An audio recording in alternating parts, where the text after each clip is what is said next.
small 1.2. They grew fast. Fossil bone analysis shows that modern-style birds grew to adult size in weeks. Enantiornithines took months, sometimes years.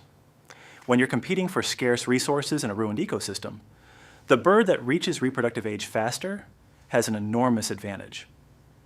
3. They could fly well. Not glide, not flutter. Actually fly.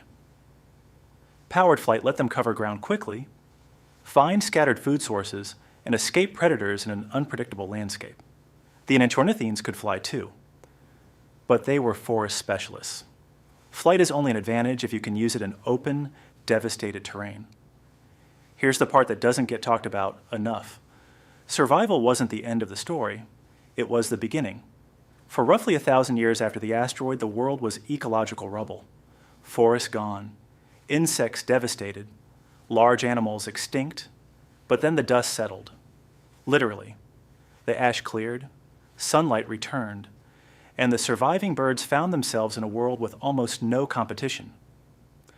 What happened next is one of the fastest evolutionary radiations in the history of life.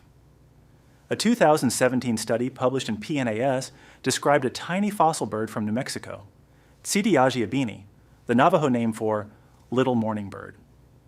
It lived roughly 62.5 million years ago, just 3.5 million years after the asteroid, and it already had specialized foot adaptations, meaning birds had already begun evolving for completely different ecological roles.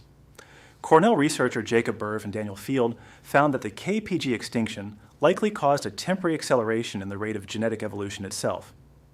The survivors shrank dramatically, a phenomenon paleontologists call the Lilliput effect.